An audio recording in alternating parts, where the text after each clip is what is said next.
Love him or hate him, Rush Limbaugh is the king of conservative talk radio. 20 million people listen to him each week on close to 600 stations across the country.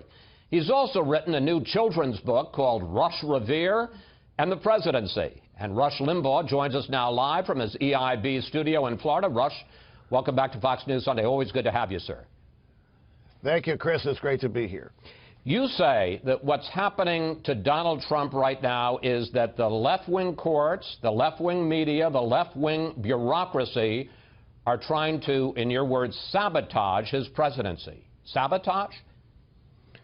Well, actually, I do. And it's driven by two things, actually. The first thing that's going on, Chris, in my view, it is preposterous to believe that the Russians had any effect on the outcome of voting in this country. It's absurd. There is no evidence. Zilch.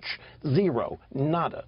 The New York Times has run two stories that are basically propaganda on this, one in October and one this past week, and both stories clearly say no evidence. Nobody they've talked to has any evidence whatsoever to suggest it.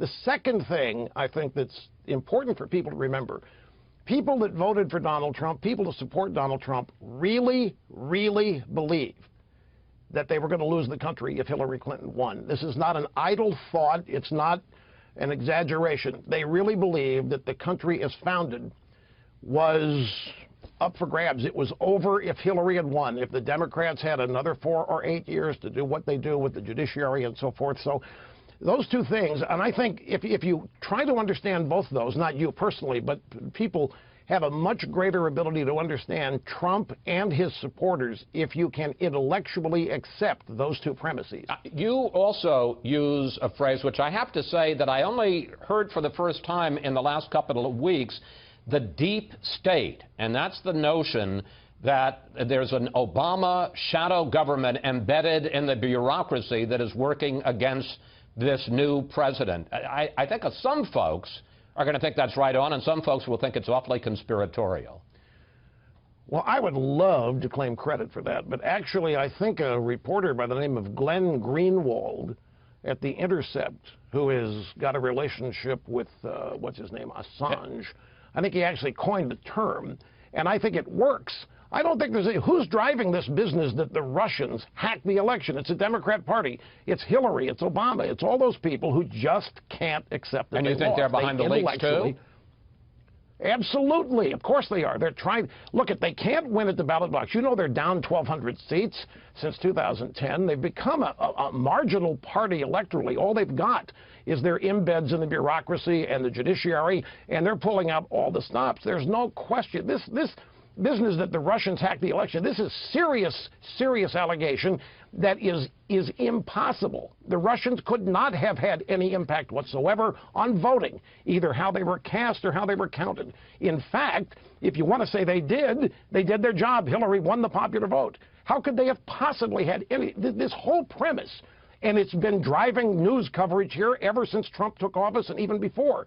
And you don't need any more evidence than that to suggest and to know that the left, which is run by Obama and Hillary and the hierarchy of the Democrat Party, is doing everything they can to undermine, to sabotage, and to prevent Trump from implementing his agenda. There's no question about it. I know what Trump should do. Well, I'm going to get to that in a second. But you suggest that there are some things that President Trump may be doing wrong. For instance, you said that you're skeptical about his idea, and we heard it again from Reince Priebus, that they're going to come out with a new executive order on the so-called travel ban, and that this new one is going to pass muster with the federal courts. You're skeptical about that. Well, I'm not so much skeptical. I think they're going to do it, and I think they should do it, because the judiciary, again, is pockmarked with judicial appointees that Democrat presidents have made for years, and they're in there for life. And as we have seen in the first executive order, you know, Chris, his executive order hasn't even been ruled on. The judge in Seattle said, well, the president said during the campaign that he wanted to ban Muslims. And I said, no, it's irrelevant. They're not even using the law to try to stop the president on this. I think what the president has to do, and I was happy to see it, this rally was something that I hoped he would do. And in the rally, he really focused on domestic agenda. Look, here's the thing. Donald Trump has nobody helping him other than the people that voted for him. Obama had the media. Obama had the judiciary. Obama had all kinds of support. At an Obama press conference, a typical question, what enchants you? I mean, Obama was never challenged seriously by the media. Trump doesn't have any of that. He's got to keep his supporters on board. He's got to keep them revved up. So the rally was great. But the thing that will really make all this Russia stuff and all this deep state stuff not take hold is getting to work, implementing the repeal of Obamacare, getting to work and really doing tax reform, and getting to work and really shore up our borders, because that is the primary area where people that voted for Trump felt that we were on the way to losing the country. We've even lost the definition of immigration. Immigration today, if you listen to the left, equals anybody who wants to come into the country should be allowed. That's not what immigration is. That's illegal immigration, and we ought to all oppose it. We are all in favor of immigration that determines who gets in, the quantity of people who get in, whether they assimilate or not. Nobody's opposed to that. But immigration has been defined now as people flooding the country who are non-citizens, and that's called immigration according to the culture of the left. And we're just ruining our opportunity to stay together as a people with a common culture. I want to get to this question of focusing on the domestic agenda, because interestingly enough, that's something you've been saying. He needs to focus on the key things that would improve people's daily lives. There is a columnist for the Washington Post who is no conservative, and he actually wrote this week, and I don't know whether you're going to give you a heartburn, he said, Rush Limbaugh is exactly right about how Donald Trump can fix his problems, namely ignore the political chatter and focus on the domestic agenda. But I got to tell you, by historical standards, by this point, Obama stimulus had already been passed. President Trump is pretty slow on Obamacare, is pretty slow on repealing Obamacare, pretty slow on tax reform, and there's a lot of disarray inside the Republican Party on Capitol Hill. Well, now, here I have to tiptoe. We're not talking Republicans and Democrats opposed to Trump. We're talking establishment versus Trump. Trump considered to be an outsider. The establishment doesn't want any part of Trump. They don't want him to succeed, and I would throw some Republicans in that as well. It's just the way Washington works. And this is why I think moving forward on this agenda is crucial. You mentioned Obama's stimulus. Here's the difference, and this is what Trump supporters know. It wasn't a stimulus. It was a payoff to unions, Chris. It didn't stimulate anything.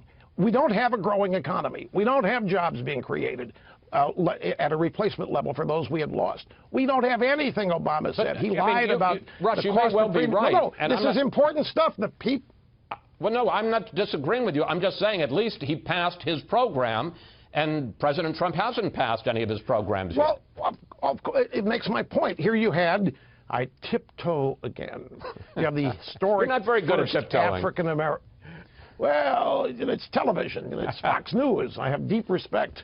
But no, seriously, you have first African-American president. You have everybody falling all over themselves to acknowledge that, to reward that. Obama was going to get everything he wanted in the first year, because if anybody opposed it, they were going to be accused of being a racist or bigot or who knows what. But don't ignore the substance. The voters know that his stimulus, it doesn't matter when it got passed, he misled everybody about it. The people of this country are tired of being misled. They're tired of voting based on what candidates have told them they're going to do, and nothing ever changes. Trump has a wide berth here, Chris. The media did not make Donald Trump, and they can't destroy him.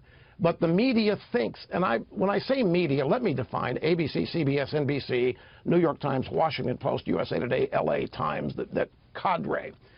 They have a formula, they have a blueprint for destroying Republican political officials they don't like. It's not going to work on Trump. He doesn't fit that mold. They're trying to every day. It's kind of comical to watch. And my point about the domestic agenda, if he really wants to leave and I'm not interrupting. Get going on it. I'm not interrupting because we agreed. I'm just moving you along. I want to stay on this media issue because you heard my conversation just now with Reince Priebus, and tell me what you think. When Trump sends out a tweet and says the fake media and all those organizations you just listed are not my enemy, they're the enemy of the American people, does that go too far? Well, again, not to his voters. His voters have fought this for the longest time. I think that there's something to it. Enemy of the people, enemy of the state, they're enemies of Trump. And Trump won the election.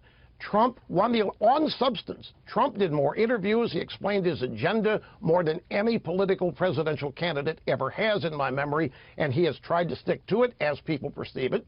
And this effort to stop him, this is what people conclude, anti-American, anti-this. It clearly is anti-Trump. And Trump has a connection with his voters that most politicians don't have. I understand it perhaps better than anybody in media. And that connection that he has is not anything that anybody else can break. Only he can break it. And I got about a minute left, so I'm going to ask you to keep the time on this. Is that all? As you look, no, you've been doing great. As you look at where they are 1 month in, is he in good shape? Is he in trouble? What's the state of the Trump presidency? 1 minute. My impersonation, well, it depends on who you ask. If you ask the media, they want people to believe that it's chaotic and falling apart, and it's already over. Trump's defeated. He doesn't know what he's doing, and everybody's running away from it, and we've got people in the deep state trying to sabotage Trump in order to save America. I think he's doing exactly what he said he was going to do, and at the bottom line, I don't really think he's fazed by all of this. I know Donald Trump. He's a winner. He's committed, and he has intended all along to do what he thinks is necessary to save the country. So perceptions are what they are. Keep an open mind. We're only 1 month in, and he's got 3 years and 11 months to go. And his supporters have nowhere near gotten to the point where they're worried or want to abandon him. They hope he hangs in. They hope he just continues to stick it to them. And they want to see this agenda moved. And believe me, that's the magic here. Get tax reform, Obamacare repealed, and he's free. Rush, thank you. Thanks for coming in today. Always good to talk with you. Please come back. Thank you very much, Chris, and I appreciate this very much. I really do. Always a pleasure.